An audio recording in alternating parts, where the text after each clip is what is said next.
તો વિધાનસભા સ્કૂલોને બોમ્બથી ઉડાવી દેવાની ધમકી મુદ્દે હવે હાઈ લેવલની બેઠક ધમકી મામલે હર્ષભાઈ સંઘવીએ બોલાવી છે હાઈ લેવલની બેઠક સુરક્ષા વ્યવસ્થાનો તાગ મેળવવા ડેપ્યુટી સીએમએ બેઠક બોલાવી છે ડેપ્યુટી સીએમની ચેમ્બરમાં ગૃહ વિભાગના ઉચ્ચ અધિકારીઓની બેઠક ડીજીપી અને ગૃહ વિભાગના ઉચ્ચ અધિકારીઓએ બેઠકમાં હાજર રહ્યા ધમકી ભર્યા મેલ અને સુરક્ષા મુદ્દે આ બેઠકમાં ચર્ચાઓ થઈ રાજ્યમાં વધી રહેલા ફેક ઈમેલ મામલે હવે એક્શન લેવામાં આવશે બોમ્બ થ્રેટ મેલ અંગે હાઈ લેવલ પર તપાસ ચાલી રહી હોવાની વાત હર્ષભાઈ સંઘવીએ કરી છે અગાઉ પણ ઈમેલ થ્રેટ આપનારને પકડવામાં આવ્યા છે આ પ્રકારના ઈમેલથી અમે કોઈ ડરવાના નથી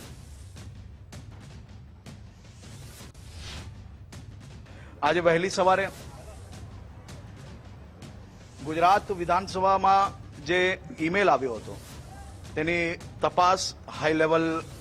અધિકારીઓને આપવામાં આવી છે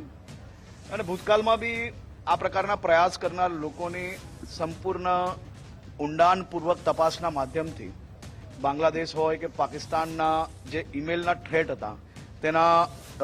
ડીપ તક પહોંચવામાં એટલે કે જે મોકલનાર વ્યક્તિ છે તેના આઈપી એડ્રેસ સુધી પહોંચાડવામાં ગુજરાત પોલીસને ખૂબ મોટી સફળતા મળી છે અને તેમાં જે ઈમેલ આઈડી હોય કે સિમ કાર્ડને લાગતા જે ગુનેગારો હતા જે બાંગ્લાદેશીઓ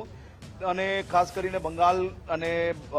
બાંગ્લાદેશ બોર્ડર પરથી બી જે લોકો કાર્ય આમાં જોડાયેલા હતા તેને બી પકડવામાં ગુજરાત પોલીસને સફળતા પ્રાપ્ત થઈ છે અને આ બાબતે બી ગંભીરતાપૂર્વક ઇન્ક્વાયરી આપી છે ને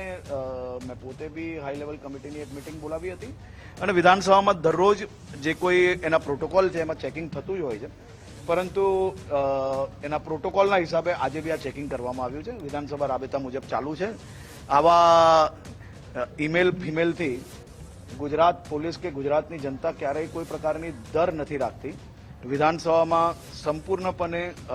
રાબેતા મુજબ અને નિયમ મુજબ સમયસર જ જે કંઈ ચાલુ કરવાની તે થઈ ગઈ છે અને કોઈ બી વ્યક્તિ હું હોઉં કે મારા સાથી મંત્રીઓ હોય મુખ્યમંત્રીશ્રી હોય સ્પીકર સાહેબ હોય બધા જ લોકો વિધાનસભામાં જ બેસેલા હતા અને બધી જ તપાસ થઈ ગઈ છે કોઈ બી પ્રકારની ચિંતા કરવાનો વિષય